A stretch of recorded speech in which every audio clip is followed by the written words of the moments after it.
how is Jammu and Kashmir implementing this very approach, especially in the rural and remote areas? देखिए, एक तो मैं संशोधित करता हूं, सामान्य रूप से आम बोलचाल की भाषा में ढेर सारे लोग इसे न्यू एजुकेशन पॉलिसी कह रहे हैं, तो इसको मैं कहूंगा कि सब लोग सुधार नहीं है, नेशनल एजुकेशन पॉलिसी है। और सामान्यतया मैं देखता हूं कि इसी शब्द का प्रयोग ज्यादा होता है। ग्रामीण क्षेत्रों में जरूर थोड़ी चुनौती है, लेकिन अब टेक्नोलॉजी की मदद से मुझे लगता है कि ग्रामीण क्षेत्रों में भी शिक्षा को बेहतर बनाने के प्रयत्न हर जगह हो रहे हैं और जम्मू कश्मीर में भी हो रहे हैं। एक युवा करके हमने एक प्लान डिजाइन किया हुआ है और उस युवा में हम लोगों ने कोशिश करी है कि कॉलेज और यूनिवर्सिटी लेवल के बच्चे कैसे इंटरप्रेन्योर बन सके और एक लिमिटेड पीरियड में 3 साल में 4 लाख लोग कैसे उद्यमी बन सकते हैं, इसका ब्लूप्रिंट तैयार किया है।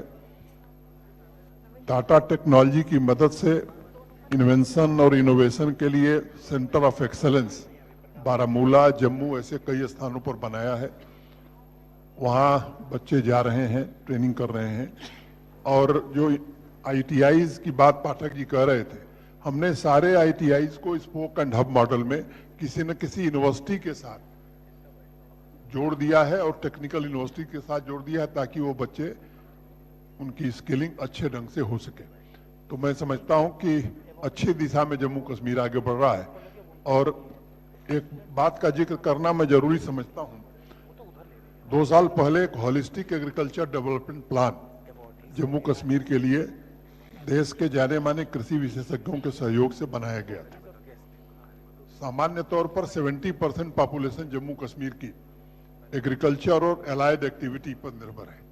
13 लाख फैमिलीज हैं जो इससे जुड़ी हुई हैं और 1,62,000 ऐसी फैमिली हैं जिनको हम मार्जिनल फार्मर कह सकते हैं। अब जम्मू कश्मीर को विरासत में मिली हुई कुछ चुनौतियां हैं, जैसे फॉडर की डेफिसिट हमारे पास थी, मिल्क डेफिसिट थी, मीट एग तो भयंकर डेफिसिट थी। तो एग्रीकल्चर हो, हॉर्टिकल्चर हो, डेयरी हो, फिशरीज हो, सेरिकल्चर हो, कैसे जो GDP में इस सेक्टर का कंट्रीब्यूशन साल में जो कंजर्वेटिव असेसमेंट है वो 2.5 गुना कैसे किया जा सकता है। और 29 प्रोजेक्ट उसको लेकर के हमने बनाई। हमने क्या बने, उन विशेषज्ञों ने बनाई। और कोई प्रोजेक्ट साइलो में नहीं है, एक दूसरे से इंटरकनेक्टेड है। मैं आपको एक घटना केवल जिक्र इसलिए कर रहा हूं कि आपको थोड़ा स्पष्टता होगी। जब पैडी का कल्टीवेशन प्रारंभ हुआ, 6 महीने पहले की बात होगी, मैं अनंतनाग गया था। तो एक औपचारिकता है, LG के नाते मैं गया था उसकी शुरुआत कराने। तो जो प्रोजेक्ट हमारे हैं उससे 2 बच्चे जुड़े हुए थे, उनको भी बोलने का अवसर मिला। एक यंग लड़का HADP की 3 प्रोजेक्ट लेकर के काम कर रहा है और उसने जो वहां बात कही, उसने कहा कि मैं एक मल्टीनेशनल कंपनी में काम करता था, मैंने रिजाइन कर दिया है और आज 5 लोगों को हमने अपने यहां नौकरी दी है और जितनी सैलरी मैं पाता था उससे ज्यादा सैलरी मैं अपने एम्प्लॉइज को दे रहा हूं। एक दूसरी यंग लड़की वहां मुझे मिली, अनंतनाग में ही, कश्मीर यूनिवर्सिटी से उसने मैनेजमेंट किया था और संयोग से जिंदल स्टील में ही काम कर रही थी। नवीन जिंदल क्या नहीं, सच जिंदल क्या। तो वो रिजाइन करके और उसने भी 2 प्रोजेक्ट शुरू किया है और अच्छी आमदनी उनकी हो रही है। तो मुझे लगता है कि अगर प्रयत्न किया जाए तो युवाओं में टैलेंट है और निश्चित रूप से जिस दिशा में देश आगे चल रहा है माननीय प्रधानमंत्री जी के नेतृत्व में, देश के युवा सब कुछ कर सकते हैं, उनमें क्षमता है। और मैं मानता हूं कि फिर से एक बार युवा भारत ने संकल्प लिया है और बेहतर देश बनेगा, ऐसा सबको विश्वास है। मैं करना चाहूँगी सर आपसे, क्योंकि जो ये बच्चा सवाल पूछ रहा था वो लॉ का स्टूडेंट है। जम्मू कश्मीर में NLU नहीं है, रणवीर सिंह जी भी बैठे हैं। क्या अब हम इस बात की उम्मीद करें कि जम्मू कश्मीर में भी एक NLU की स्थापना की जाएगी? और उसके साथ साथ दूसरा सवाल, चूँकि मैं स्त्री हूँ तो इसलिए ज़रूर पूछूंगी, जैसे पंकज मित्तल मैम ने बताया कि यूपी में बहुत सारे वाइस चांसलर्स स्त्रियाँ हैं। मेरा ये मानना है कि भारत में सबसे ज़्यादा अगर पीड़ा कहीं स्त्रियों ने झेला है तो जम्मू कश्मीर में झेला है। उनको कितना आप लेकर आगे बढ़ेंगे? देखिए, मैंने यूनिवर्सिटी में महिला वाइस चांसलर अपॉइंट किया जहां आजादी के बाद कभी महिला वाइस चांसलर नहीं लगी, कश्मीर यूनिवर्सिटी में। और कश्मीर यूनिवर्सिटी का वाइस चांसलर महिला को बना देना, आप समझ सकती हैं कि सोसाइटी किस तरह की है। ये स्वयं में एक बड़ी बात है। दूसरी बात है, बड़ी उपलब्धि है। उपलब्धि मैं नहीं मानता हूं इसे, अवसर मिलना ही चाहिए। दूसरा, मैं इस बात का समर्थक नहीं हूं कि महिला है इसलिए वाइस चांसलर बनाया जाए, योग्यता है इसलिए वाइस चांसलर बनाई जाए। ये बात तो ठीक है, वो महिला है या पुरुष है। अगर महिला योग्य नहीं है और उसे वाइस चांसलर बनाया जाए तो मुझे लगता है कि पीढ़ियां हम बर्बाद करेंगे। योग्य पुरुष है, योग्य महिला है, मुझे लगता है कि वाइस चांसलर उसी को बनाना चाहिए। दूसरी बात, लॉ यूनिवर्सिटी हाईकोर्ट ने कहा है, हमारे पास संसाधनों की थोड़ी दिक्कत रही है। भारत सरकार के सहयोग से ही जम्मू कश्मीर आगे बढ़ता है। संसाधनों की उपलब्धता के आधार पर इस पर जरूर विचार किया जाएगा। और एक बात मैं कहना चाहता हूं कि जो इंस्टीट्यूशंस हैं वो पूरी तरह से NEP in letter and spirit लागू करें। पहली आवश्यकता ये है, बजाय इसके कि नई यूनिवर्सिटी खोल दिया जाए। अब हर डिस्ट्रिक्ट में यूनिवर्सिटी हो, हर इलाके में यूनिवर्सिटी हो, तो फिर वो यूनिवर्सिटी भी सब्जी की दुकान हो जाएगी। मुझे लगता है कि यूनिवर्सिटी कम बने लेकिन अच्छी बने। बहुत बहुत आभार आप सभी का। इतने खुले मन से प्रश्न पूछने के लिए भी बहुत बहुत शुक्रिया, और इतने खुले मन से जवाब देने के लिए भी सभी विशिष्ट व्यक्तित्वों का आभार। देवी और सज्जनों, इससे पहले कि बालाजी फाउंडेशन द्वारा भारत शिक्षा सम्मान का कार्यक्रम शुरू हो, मैं चाहूंगा कि हमारे आदरणीय डॉक्टर भीमसेन सिंह जी धन्यवाद ज्ञापन करें। एक जम्मू कश्मीर का बच्चा है, कुछ पूछना चाहता है। कोई बात नहीं, आप एक सवाल पूछ लीजिए। आप अपना नाम बताइए और एक सवाल पूछ लीजिए। तो माइक टीम के एक सवाल साथियों बस से है। अनुरोध है, लास्ट वन। ये सवाल जम्मू कश्मीर से चलकर आया है, इसको अवश्य यहाँ पर प्रधानता मिलनी चाहिए। माइक दीजिए उनको, अपना नाम बताइए और अपना सवाल पूछिए। मेरा नाम चौधरी रिजवान अहमद है और मैं पुंछ डिस्ट्रिक्ट से ताल्लुक रखता हूं। तो मेरे 2-4 सवाल हैं। तो पहला तो ये है, एक सवाल, नहीं एक जो है सवाल बहुत पूछो। इंपॉर्टेंट सिर्फ एक सवाल। पहला तो मेरा ये है कि न्यू एजुकेशन पॉलिसी जो है इसको हम बहुत ज्यादा सपोर्ट करते हैं, और यहीं पे अगर वहाँ स्कूलिंग को देखा जाए तो वहाँ पे टीचर्स को जो है वो एजुकेट करना बहुत जरूरी है। वहाँ पे जो टीचर हैं वो अगर 10 की बात करेंगे, 10 में से एक होगा जिसको न्यू एजुकेशन पॉलिसी के बारे में थोड़ा कुछ पता होगा। इस वजह से जो है जो हमारी नई पीढ़ी है, जहां से एजुकेशन की शुरुआत होती है, मैं भी सरकारी स्कूल से पढ़ा हूं और बहुत बुरा हाल है, और उन टीचरों को एजुकेट करने की सबसे बड़ी जरूरत है। एक तो ये, इस पे आप क्या काम कर रहे हैं, और दूसरा, मैं रजौरी पुंछ से आता हूं और बाबा गुलाम शाह बादशाह यूनिवर्सिटी की बात करना चाहूंगा। बाबा गुलाम शाह बादशाह यूनिवर्सिटी की बात करना चाहूंगा। वहां पे फीस जो है बहुत ज्यादा हाई है, वो स्टेट यूनिवर्सिटी है वहां पे, और वहां ट्राइबल जो स्टूडेंट है वहां पे अफोर्ड नहीं कर सकते बिल्कुल भी, क्योंकि आप बेहतर जानते हैं अब ट्राइबल। इसका जवाब ले लें, उसके जी। बाद हाँ इसका जवाब तो लेते हैं। फीस कैसे कम? नहीं, एक जस्ट बात। अभी तो उतना ही वक्त है बेटा। इस वक्त में हम वुमेन एम्पावरमेंट की बात करते हैं, बेटा, और वुमेन सुझाव के लिए हो गया, हो। आपके आपके सर, सुझावों के लिए बहुत इस- बहुत धन्यवाद। प्रश्न को केंद्रित करें।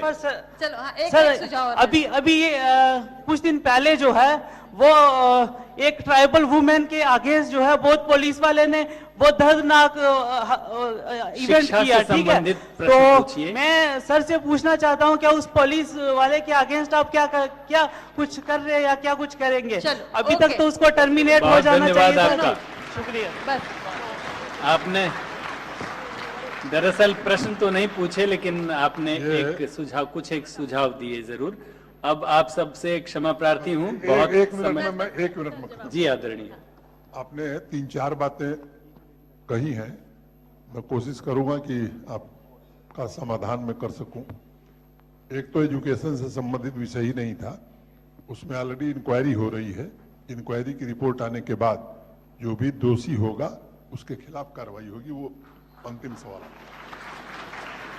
अब फीस का जहां तक सवाल है, तो देश के बाकी राज्यों से आप कंपेयर कर लीजिए, सबसे कम फीस जम्मू कश्मीर में है। बाबा गुलाम शाह यूनिवर्सिटी की फीस से मैं अवगत हूं। उसको आप जानते हैं कि जो लोग कभी स्कूल कॉलेज नहीं जाते थे, अब उनको हाजिरी टाइम से देनी पड़ती है। ये समय बदल गया है जम्मू कश्मीर का। और जो लोग पढ़ाई लिखाई में रुचि कम रखते थे, कई लोग बाहर हुए हैं और ये प्रक्रिया चलती रहेगी। टीचर्स की ट्रेनिंग की आवश्यकता है, प्राइमरी से लेकर के हायर एजुकेशन तक, और वो एक निरंतर प्रक्रिया है। काफी हद तक पूरी हो चुकी है, लेकिन जैसा आपने कहा, कभी भी बहुत लोग हैं जिनके प्रशिक्षण की, जिनके ट्रेनिंग की आवश्यकता है, उस काम को जरूर किया जाएगा।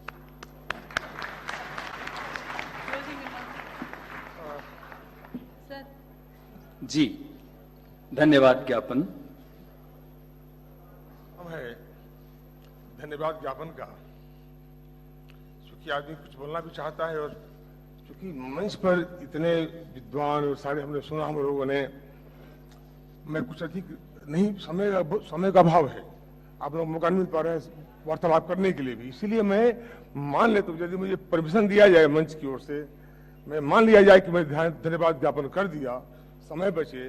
साथ साथ थोड़ा स्वार्थी भी हूँ, 2 लाइन जरूर बोलूंगा मन की भाव, कि ट्रेनिंग तो हम लोगों को, सबों को माँ के गोद में मिलता है जब हम पैदा होते हैं। हमारी असल शिक्षा तो शिक्षक मेरी माँ है, मुझे यही मिला है, ताज यहाँ पहुंचा हूं। माँ, याद कीजिए आप लोग सुभद्रा और अर्जुन का, अभिमन्यु तो माँ के गोद में ही सब सीख लिया था, सारा वो शास्त्र में पारंगत हो गया था माँ के पेट के अंदर। आप कल्पना कीजिए कि कितनी शक्ति है। पढ़ने की बात की थी मातृभूमि की, मातृभाषा की, तो इसलिए कुछ यदि दिक्कतें हम लोगों को, मैं ये बात करूं युवा से, आंख बंद करना और माँ को, बाप के चेहरों को याद करना, जो चाहोगे मिलेगा, क्योंकि वही शक्ति है, वहीं से ताकत मिलती है। वहीं से ताकत मुझे मिली है 17 साल पहले। इसलिए अधिक समय ना लेकर के सबको नमन करते हुए, और कश्मीर आज बच गया। मैं बहुत परेशान था आगे कि देश का मुकुट निकल गया, लेकिन आदरणीय मोदी जी के अगुवाई में और फिर आपके हाथों आज कश्मीर बच गया, हमारा मस्तक बचा हुआ है। भारत जय भारत, जय भारत। धन्यवाद। बहुत बहुत आभार। Ladies and gentlemen, now it's time for awards, rewards and celebrations. Balaji foundation द्वारा आज जिन मनीषियों को भारत शिक्षा सम्मान से सम्मानित किया जाना है, उनका बड़े ही आदर के साथ मैं नाम लेना चाहूंगा, और सभी विशिष्ट व्यक्तित्वों से आग्रह की कृपया मंच पर आगे की पंक्ति में आएं।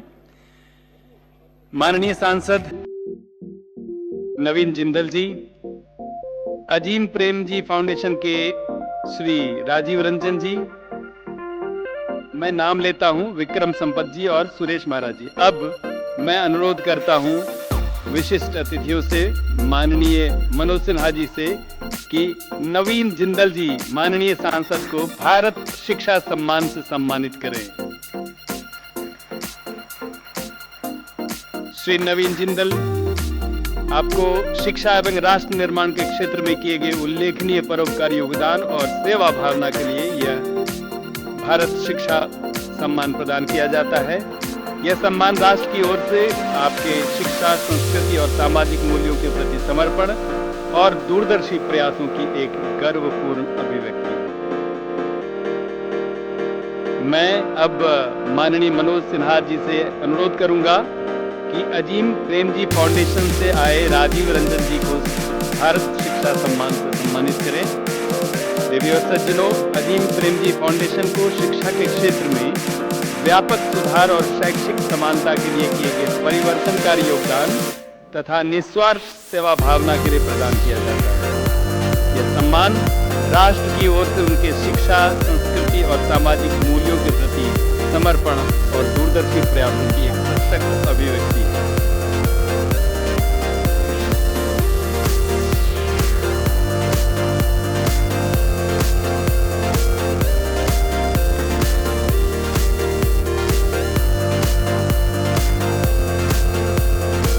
माननीय से आग्रह, अनुरोध कि विक्रम संपत जी को भारत शिक्षा सम्मान से सम्मानित करें।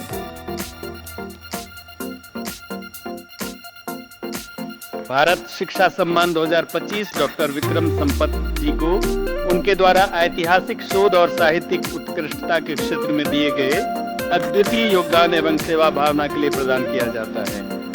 यह सम्मान राष्ट्र की ओर से उनके शिक्षा, संस्कृति और सामाजिक मूल्यों के प्रति समर्पण और दूरदर्शी प्रयासों की सराहना का प्रतीक है।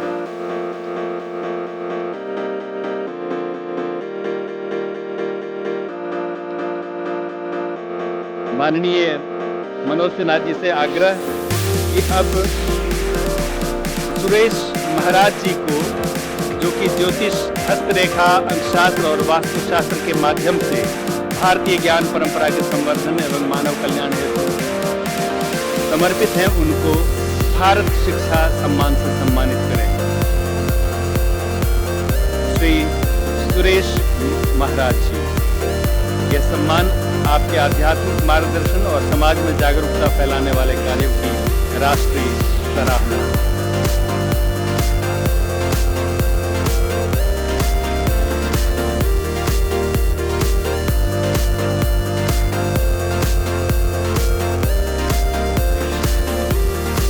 अब ये क्षण है विशिष्ट व्यक्तित्वों के सम्मुख हम सब उपस्थित हैं, उनको आदर और सम्मान के साथ सम्मानित किए जाने का। ये समवेत फोटोग्राफी, ग्रुप फोटोग्राफी के बाद मेरा आग्रह है बालाजी फाउंडेशन की चेयरपर्सन, आप तमाम मनीषियों का स्वागत करें। सबसे पहले उत्तर प्रदेश के उप मुख्यमंत्री श्री ब्रजेश सिंह जी का सम्मान।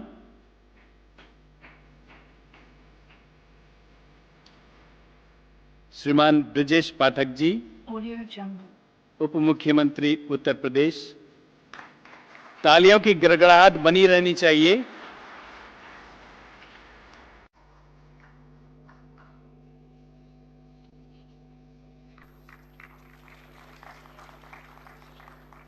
अब जम्मू कश्मीर के लेफ्टिनेंट गवर्नर माननीय मनोज सिन्हा जी का सम्मान। आप सबसे अनुरोध कि तालियों की गड़गड़ाहट बनाए रखें।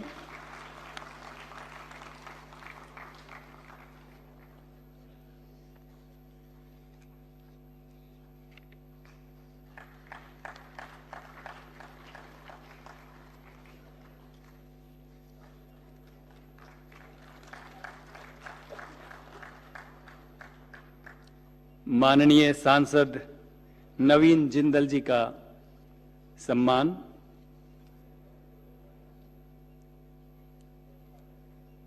टीम से अनुरोध शीघ्रातिशीघ्र आए मंच पर, और आप सबसे अनुरोध कि तालियों की गड़गड़ाहट से इस सम्मान के मधुर क्षण को और मधुरतम बना दें।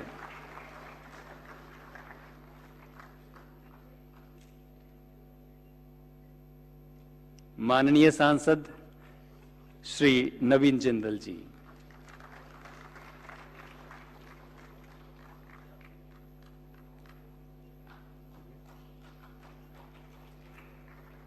आप सभी विशिष्ट व्यक्तित्वों का बहुत बहुत आभार, बहुत बहुत धन्यवाद।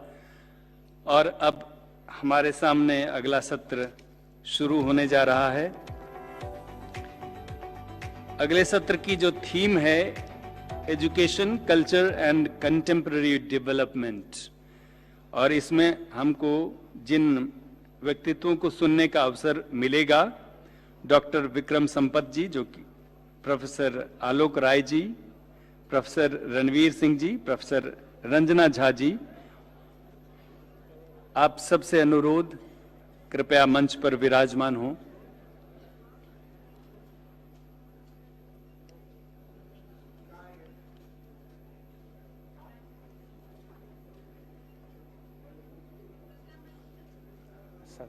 हाँ, मैं आग्रह करूंगा डॉक्टर विक्रम संपत जी, प्रोफेसर रणवीर सिंह जी, प्रोफेसर रंजना झा जी, श्रीमती राजश्री राय जी और डॉक्टर भीमसेन सिंह जी, कृपया मंच पर विराजमान होकर अगले सत्र को आरंभ करें।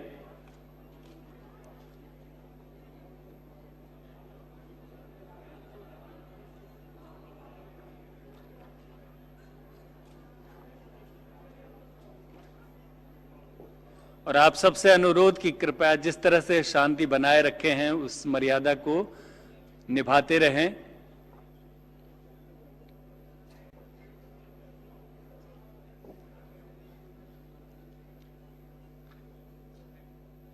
जी, इस सेशन की थीम बहुत ही रोचक है, ज्ञानवर्धक है। Education, culture and contemporary development.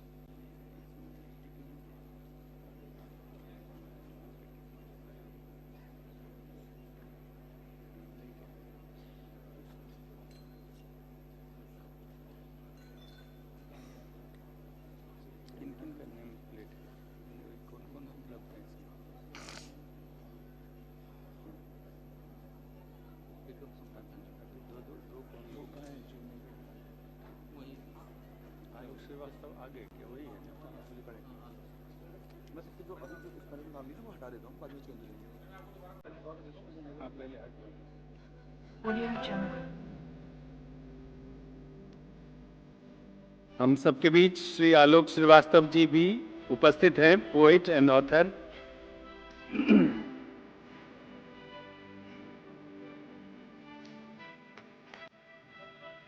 आप सबसे अनुरोध अपनी अपनी सीट पर कृपया बैठे रहें और शांति बनाए रखें। यह सत्र अभी आरंभ होने ही वाला है, इसलिए इधर उधर न जाएं, ऐसा मेरा अनुरोध है आप सबसे।